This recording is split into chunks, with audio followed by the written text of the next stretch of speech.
Oi, cunt. If you get the connection between one of my favorite English phrases and this game, write it down in the comments and I will reward you with my undying love. Good, and now that we've weeded everyone out, let's take a look at Glitch Arena. Glitch Arena is an old-school first-person shooter a la Quake and Unreal Tournament. It was developed by Shock and Rocket Games and published in June 2019. At some point it did cost a little bit of money, but the developer decided to make it free to play. The reason behind this is pretty simple, but let's leave that for the interview. The Glitch Arena store page looks super clean. There's nothing I can really criticize on the presentation side of things, but even though the developer has a YouTube channel, a Twitch channel, and a Discord server, they are not linked in the store page. I mentioned this before, but you should link everything you can on the Steam store page. People that look into early access titles are not very trusting because they have been burned many times before, and the more information you have, the more the customer is going to trust you. The only thing that is linked is the game's website. The game's website itself is impressive and it contains an extensive amount of documentation about the game. If anyone, be a developer or a player, wants to read up on Glitch Arena, I would recommend the website alone. This is pretty much how a website of an early access title should look like. The website also contains embedded videos from the before mentioned YouTube channel, where the developer releases pretty much a weekly update on the game. If I would criticize the YouTube channel itself, it would be the lack of thumbnails, the missing banner, the missing description, and the missing SEO, but I think the channel is more for documentation rather than a proper YouTube channel, so therefore I don't see the need to actually fill out those parts of the channel. But if the developer wants to improve the channel, that would be the thing they should improve on. The videos themselves could also be a little bit more shorter, since they often have long stretches of things that are not necessarily interesting to watch, but I also understand that making videos is time consuming and it would take away from the development time. Moving on, we have the Twitch topic that is even has its own cover art. I see often that games have their own topic, but no cover art. And it's not necessarily neglect from the developers, they just don't know about it. I assume the developers submitted the cover art themselves, and that is already more than most developers would do, but at the end of the day, Twitch is a marketing tool and Glitch Arena's topic looks pretty empty. Not every game can have streams 24/7, but you can combat that as a developer by creating clips. VODs are gone after 2 weeks, but clips stay forever on the site. If you want your game's Twitch topic to have a good first impression, I would heavily recommend making your own clips. Good, now that we took a look at the game's website, the YouTube channel, Twitch channel, let's circle back to the store page. As you might have noticed, the game is rated positively and all reviews look pretty believable. But I don't like the fact that a few reviews received the game for free.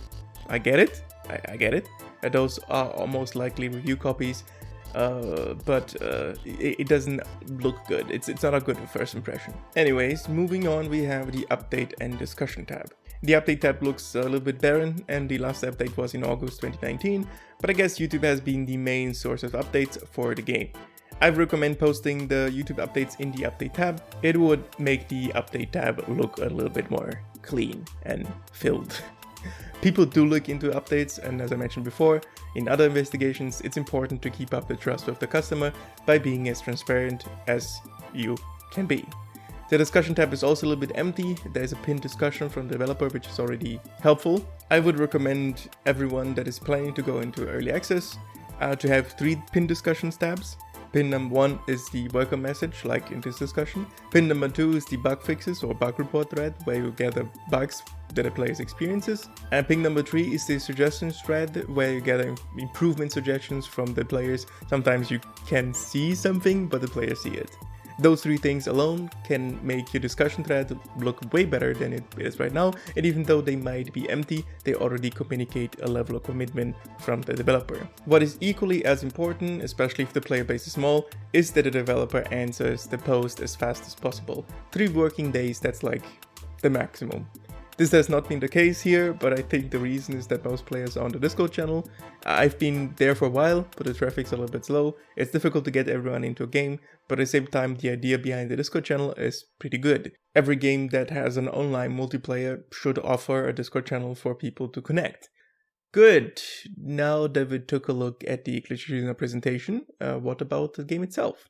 Since it's free to play, I had the chance of playing it, but since the player base is pretty small, I couldn't get into a game, so I forced Red from Colors of Gaming to join me, and we played a little bit.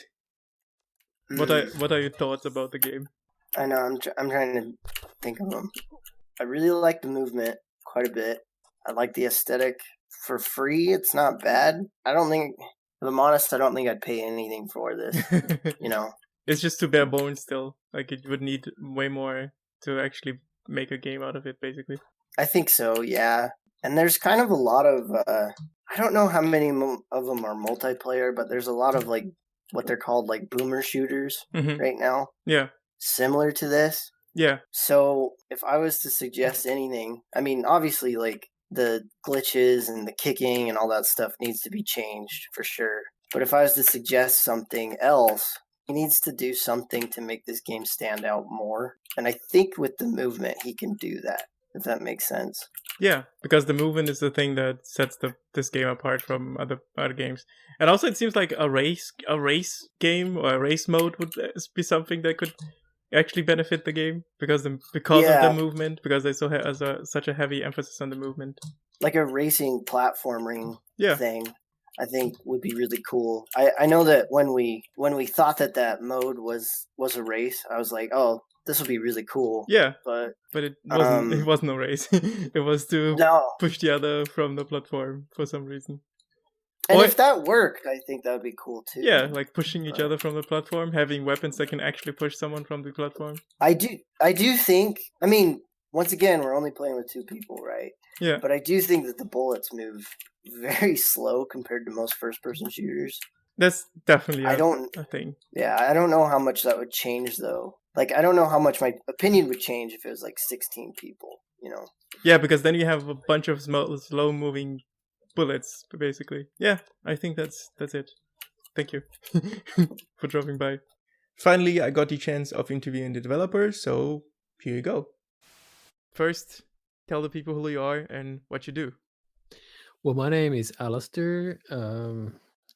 If you know me for more than 5 seconds, I'll shorten that to Ali. And I am a kind of designer, graphic designer, web designer is my background.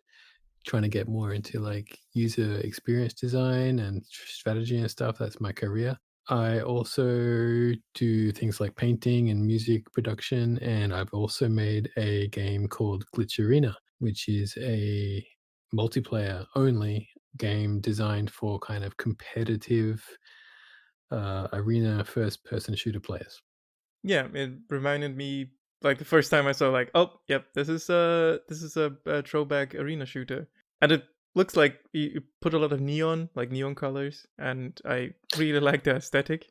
Yeah, I've actually gone away from that a bit, and I'm kind of mixing 2 different aesthetics is my goal, which is the old Quake kind of gothic goal, mixing that with a kind of Blade Runner, Tron kind of aesthetic, and I've kind of dropped the ball a little bit recently. I've been focusing more on the programmatic side, but I'd love to spend a bit more time kind of improving that theme. Yeah. One of the things that really stood out when I first discovered this thing is that you update regularly, like almost every week. You do an update. You say what's wrong, what you have improved, maybe the errors, and on the channel that you have, you also do the same. Like there's at least one video a week that I could find. Like there's hardly any hiatus. First of all, good on you. There's a lot of people that don't do that. And second on, how do you keep that up? All right. Yeah. Well, I mean, I'm always tweaking it. You see, I have one person I'm designing it with, but he's not, with me. He's in Sydney. I'm in Brisbane. So I do all the development on this end. But then to actually test it, I need to play with somebody, and to play with somebody, I need to push the game out. So what I discovered was Steam is actually the best way to do that. It has this really cool feature where if you update your game, it'll only take the new bits, so that you only have to upload the new bits, and whoever's downloading the game only has to download the new bits. So for a little while, I was uploading the whole gigabytes of stuff every day, and we were testing it out over LAN, not LAN, like long distance LAN. So not Steam, just like listen server stuff, like where you have to do port forwarding and all that. Like a And I thought VPN. that was the only way to do it. And it worked okay, but then I decided I got it to a point and I was like, "Yeah, I'll put it on Steam. People can play this." I was very optimistic about how ready that was. It was Mhm. not ready at all, but I put it up there, um, and then I realized, "Oh my god, this is I should have done this from the beginning. This is so easy to update." And so the reason it gets updated so often is because, I'll make some changes and then we play test it. So that's the reason for that. But then what I actually discovered a little bit later on was that you you can have a public version on Steam and you can have a different Better build branch, like. depot. Yeah, a branch. Yeah. So what I've done now is I've got a public one which I'm not changing, and I'm just going forward with all my changes on a development branch. And most of the people who play the game are actually on the development branch, Mhm. um, because they want to be. Because I keep talking about the changes, and I'm like, hey, if you want to try these changes, you got to be in on the dev branch. Yeah. So there's almost no point to have a public branch anymore, except that the game is public, and if anyone does download it and try it, they will probably want to have the most stable version. Mhm. I can see on the site, you have it free to play now. I can't remember if I found it free to play, uh, but No, it would have been charged at, like, $7 Australian. okay. Was this like a decision because you wanted more people playing, or? Yes, partially, and also I thought it was $7 is a bit of a rip-off. Not bec not because it isn't, like, I mean, it wasn't getting a high number of refund requests, but it just wasn't ready, you know Mhm. what I mean? It wasn't polished, it didn't have bots, so if people bought it expecting to be able to play the game, they were disappointed because they couldn't, Yeah. because, there was no there's no people really playing the game. It's a very niche game. Yeah. So, and yeah, and I thought, I don't need this for money. I kind of gave up on that idea. And once I gave up on this idea of me getting rich from this game, um, it didn't matter anymore. Okay. So basically, this is a passion project right now. Yeah, absolutely. And it's that's fine. Do you plan on adding like something like single player? Because most of the times when I found those kinds of projects, they're very ambitious. Most of them have some technical advances. They make technical advancements because the developers have to find a way around something. Um, but most of the time, someone says, "I would like it if it has a single player mode, so I can play the story or Yeah. something like that." There's a couple of things I can do with my like current abilities with Unreal Engine. Um, One of them would be more like a kind of platform challenge mode, Hmm. like maybe a time test, like the old Sonic the Hedgehog time tests, or maybe or also something a little bit more Kovacs aim training, if you know what that Oh is. yeah, Yeah, you have just like blobs shooting at you. The blobs are not very intelligent. yeah, Maybe just things that just move, like, okay, for 2 seconds, move that way, then 2 seconds, move that way, or in some random direction, yeah. without actually having any actual kind of programmatic intelligence, which I have no idea how to do. So that's those two things are a possibility. And if I have much more downtime, I mean, because this isn't something I'm doing for money, it Hmm. is very slow going right Yeah, now. of course. And anytime I have to program like a game type, those things are quite challenging for me, like to set up the rules. I'm quite good at, well, I've got like a lot of experience now doing the actual in-game gameplay, Hmm. like how the characters move and what pushes and pulls them, and things that are really core to the experience. But in terms of how the game is structured, Hmm. like the rules, like, oh, the players join, then this happens. I'm still kind of finding my way a little bit. So adding new game types is kind of slow. Oh, got you. So, for example, like a deathmatch, would you need rules for that? Like, if a player gets killed, the other team gets point or whatever, and then those rules. That's what you mean. Like, this is difficult to implement. Yeah. Okay, got you. Yeah. And so, like, for example, if I wanted to make, like, say, a time racing map, Hmm. I'd have to set up a game that gave you a starting point and and then I'd have to, set it up so that when you got to the end, it recorded the score, and then it would have to record this score in your user profile with Yeah. the map and the time, and then show that back to you and stuff like that. It's not impossible, but it just, it's so easy for me now just to make a dual map, you Yeah. know?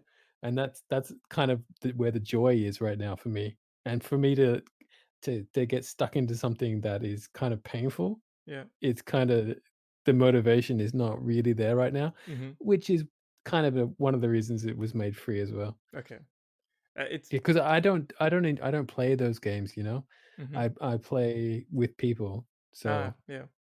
I mean, there are many, many, many games that are multiplayer only, and they're wonderful. What was one of the games that I played multiplayer? Like something like Vermintide, which is co-op more, but I love that game. Or Battle Right, which is okay. a arena MOBA kind of. Uh, it's lovely. You don't need a Oh, story. yeah, I think I've seen that. Yeah. But it's just like something when it comes to indie games that I notice a lot that they would gain a little bit of traction if they had something that could bring in new players. Yeah, and I do think about it from time to time, and it's probably a really good idea. And if I suddenly, like, won the lottery or something, I would get people to help me do it. Yeah. Absolutely 100% for sure, that would be absolutely fantastic. I would love to, have bots and maybe probably just have the bots play as if it was like a multiplayer game with Ah. bots in it Mm-hmm. instead of humans, would be probably the thing I'd do first. That would be cool because it means people could practice Mm-hmm. for playing against people. Like good Quake AI, basically. Like the Quake AI destroys you. Exactly, yeah. Yeah, that's right, and if you just keep trying at it, though, you do get much better at the game, and then you can at least stand on one leg while Yeah. you're, playing people who are actually really good at it. Yeah. Yeah, that's true. Like one of the things that I find hard about those kinds of games, like it looks lovely, but the problem is it's hard for a beginner like me. I starting to like shooters more and more. I even got the Corvix aim thing, and I'm trying to get better Oh, at yeah. it. That's when you mentioned that I was like, oh yeah, of course. Um, but Can I jump the gun here? yeah, please, Can I describe your experience to you, and then you can tell me how accurate that is? yeah, please go on. So you're like, "Oh, this game looks fun," and then, like, you played, some of the bots, and you're like, "Oh, I got a couple of frags here." Then you joined a server, and you couldn't do anything. Yep, yep, that's exactly it. Like it's exactly what I mean. It's like it's very Yeah. difficult for a new player to go in and do anything because those other people they have like You didn't even hundreds. get a gun, right? Yeah, they have hundreds of hours. They know exactly the map layout. They know exactly everything where their armor pack is, where their ammo pack is, Yeah, and they just run you over like a bulldozer. You're like, and yeah, you it's you not fun. kind of admire them, right? You admire their skill, but at the same time, you can't Y- it's Yeah, it's just like the door is closed, you yeah, know? yeah. It's like you have to be a little bit of a sadist. Since also I'm a front end programmer, but a little bit of back end as well. So I'm kind of know the feeling of being a sadist. But it's like sometimes I just don't want to. Like I rather play Yeah. something Well, else. let me tell you, before I made Glitch, right? So I used to play Unreal Tournament when I was younger, like 20 or whatever, Hmm. back the first one, so like 20 years ago. And I loved it. It was so colorful. It was kind of, your computer can do this. And I would plug it in and just play bots and I didn't care. Like I would just make them on easy mode so it was Hmm. just fun for me to jump around the map without, getting hurt too much. And the reason I played it was not at all to play the game that the way they intended. Yeah. Like I didn't play it for a challenge. And I did that for about 15 years. Every now and then, I just thought, "Oh, I feel like playing Unreal Tournament," pretty colors on the computer screen.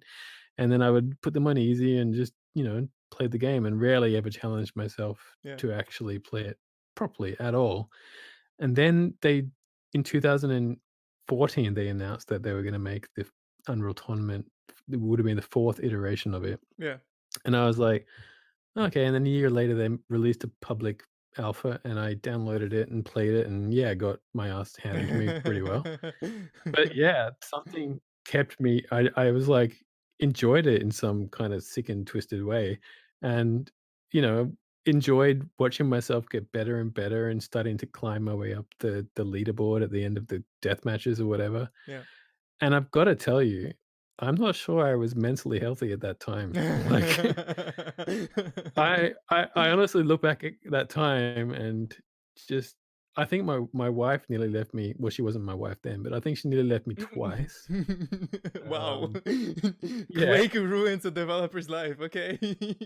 yeah, and, I kind of had to wean myself off it for, like, 2 years, Mhm, and the way I did that was by getting into Duel, which was a much harder game to play, mhm. but it also takes less time and it's less, like, wasted activity, like, it's more like chess, it's Yeah, like it's less, like, gratuitous, like, when I was playing deathmatch, I just wanted to win and kill everyone, yeah. and then I'd be happy, but then which is disgusting, like, I fully admit, and I don't know what was wrong with me, but I just got so sucked into it, and it was just so competitive, and the people who I played with will laugh, like, because I guess they probably felt that I was a bit like that. It was just like a maybe an ego thing or something. But anyway, I got out of it and I started playing Duel, which was more like less about the ego and more about, I guess, strategic. Mhm. And I gradually weaned myself off deathmatch.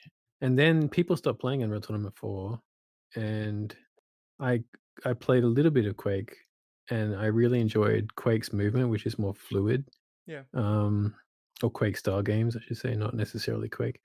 So I decided yeah, wanted to do something kind of in between Quake and Unreal Tournament. Yeah, like those are even the aesthetics like remind me of those games, and it's like if it's decently made, I think a lot of people can have fun with it. Right now, for example, I am playing a lot of Brink, which is like the Br failed game from Splash Damage. Um, and in that game, they the Brink.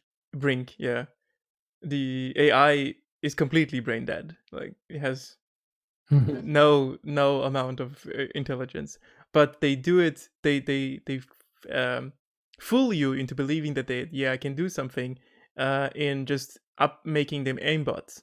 So if you peek your head out, they will headshot you. Oh, that's cool. I like that. They make the aimbots. The AI is extremely slow, has no idea of what they are doing, but they can headshot you from 200 miles away. Yeah. Oh, so it must be very suspenseful, right? I mean, no. At some point, I know what the AI does, and you just can't work around it. So it's like yeah, like I Yeah. know what the AI does, therefore I know what I don't have to do or what I have to do. See, I could do something like that in Glitch and just make it kind of bounce around randomly, Yeah, but then headshot you. That would be fun. yeah. That would be Anyway, something. go on, man. Yeah, that would be something fun.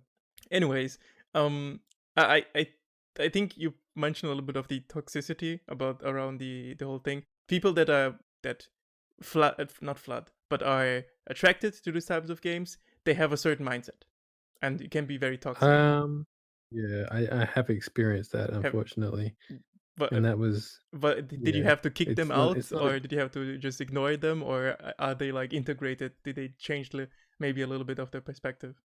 I don't know, you see, most of the time, I'm judging everyone anyway, so it's like, no matter how, because 'cause I'm pretty different, right? So I'm vegan, and I do meditation and stuff. Mhm. So I'm already different from everybody, Yeah. So, like, if someone's, like, an overt racist or something Mm. online, yeah, at first, it really tilted me.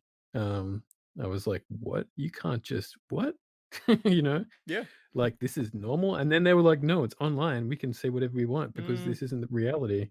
And I was just like, "Yeah, yeah, it kind of is." But, but it's, so I kinda didn't fit, I tried to fit because I enjoyed the game, so I really tried to kind of fit with that, but at the end, it was like oil and water, Yeah. they just don't mix. Yeah, of course not. And I understand the Yeah. mindset of, oh, it's online, it doesn't hurt anyone. And I'm generally okay with the mindset of you cannot really offend someone. The offense has to be taken, but you still should strive for not try to offend someone. Like not. Yeah, it's a kind of silly game, like, people I guess that's the thing with trolls, when they I don't know, I was kind of puzzled by this for a long time, but Mhm. I think it's like for them, it's an art, to get the Oh reaction. yeah, It's like yeah, of course. that's all that matters. There's one guy called BJ Kumbi. He's well known on the internet. He's like a well-known troll, and Okay.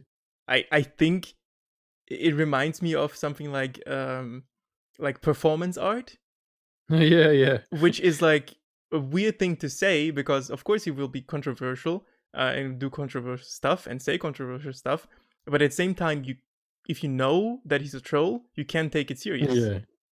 That's right. Yeah, I get it. I get it. Yeah, On the other I hand, get it. And people, yeah, go on. yeah, on the other hand, in a lobby where you don't know the person and he just says the N word or something like that, you're like, man, I have nothing against saying the word, but come on, you don't need to. Yeah, true. I mean, yeah. I mean, I get it. I do. I get their basic mentality of like, people shouldn't just be victims all the time, Yeah, when we shouldn't be so soft all the like, and we shouldn't care so much about what other people say. yeah. Like, I can appreciate this. I can, but it's just not productive. Exactly.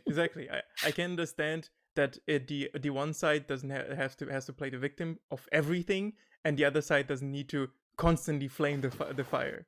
Like Yeah. it's a very centrist way. I know people will call me oh fucking centrist, fuck off, take a side. But it's like it's not take a side. It's like let's solve the problem together. That's my opinion Yeah. on almost everything. We live in a funny, like, this little YouTube era where people get their, like, ideological educations from weird pockets on the internet. Like, Yeah. it's a funny era. Like even games, right? Like I can imagine like games can be also. That's why I think games are so important. Games can teach as well, especially when you have like True. at least from what I saw, like your community seems to be very wholesome. Like I look into the Discord sometimes, like Yeah. at least from what I saw, like you kind of have it under control. Of course, there's always Yeah, well, the worst thing anybody ever did was they made their little Discord status say, "If you read this, you're gay." And that's pretty harmless, yeah. right? But it tilted me like a tiny little Yeah. bit, so I kicked him. Yeah. I mean, Because fuck it, this is where I live. yeah. I don't want to feel uncomfortable here. Yeah, it's like it's your house, and if you have the rules like don't use this word, then you shouldn't. People don't understand. Like sometimes they're trying to get a reaction, Yeah, and I'll tell you another story after this. But this let me say firstly that when you say something like that, you're equating being gay as something that's bad, yeah, and lots of people who are gay or have like been gay or whatever yeah, are gonna potentially, have their esteem damaged, and we are social creatures, and that can have real impacts on our lives. Yeah, but let me tell you the story was that I was working with this guy he is gay, younger than me, and we were working together on like some web stuff, hmm and he's like, "Oh man, that's gay." It's like, but it's hang on, endearing, I'm right? Like, confused because I'm tilted about what you're saying because I care about the feelings of people, including gay people. But in this case, you are the gay person. yeah. So I'm tilted because I want to protect your feelings, but then you're the one who's saying that. So what's going on? So in that case, that's my stance on almost every word that is used that has a bad connotation to it, but is used in certain contexts. For example, I'm black. That, as you can see also from my avatar or from my videos, and Yeah. I don't use the N word. Generally speaking, I don't use it. I don't like it. I wish no one would use it, not in an endearing way and not in a bad way. But gay has become Yeah. this word that can be used in so many good contexts. Like that's gay means for most of the time when I use it as like that's pretty flamboyant and cool looking, like something Okay. when I and See, that's I don't even hear people use it like that. yeah, like, But yeah. there are certain people, like I don't want to give my sexuality price, but I was like I use it in a good context always. I might start doing that. That sounds like fun. Because It might then confuse a few people. yeah, because then you take the power away from what is being Yeah. used as. Dude, that's fucking gay. Yeah, Congratulations. exactly. Like that's fucking gay. You made it so gay. That's great, amazing. Like you connect the word instead of a bad thing with a good thing, and the same goes for the N word. The problem is it has so much toxic waste behind it that Yeah, it's yeah, almost impossible to take back. yeah.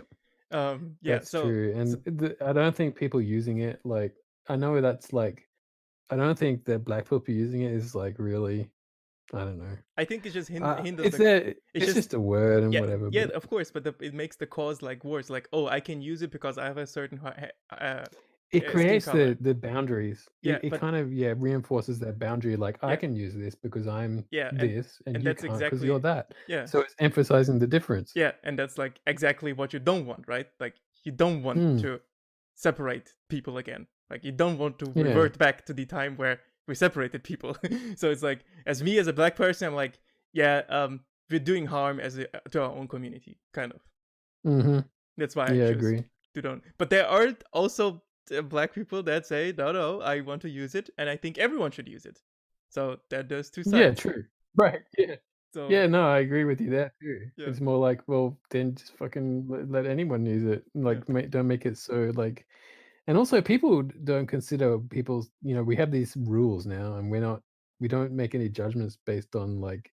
We make judgments based on the rules. yeah, Like, you can't say that because you're white, yeah, and it doesn't matter what your intention was. You were wrong. It's yeah. wrong, and I don't know. It's just it's It's just one kind of of those things. it's a little silly. But back to the game. I like to Yeah, go into politics and everything.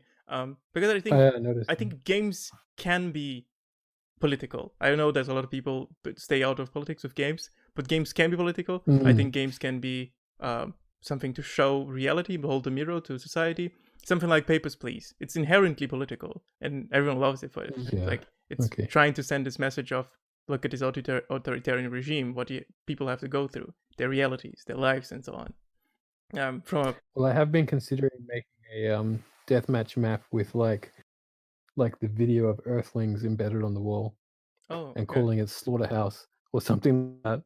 yeah like those But and I think those kinds of things can have an impact. Like art in general can have an impact if the creator thinks about it. true. And yeah, that's what I wanted to ask. Like, you it's a passion project right now. Do you have anything that you want to like message behind the thing, or is it more like I want to create this cool looking thing and I want to create this Yeah. this for entertainment first? Well, I got to tell you, I do care a lot about the world, right?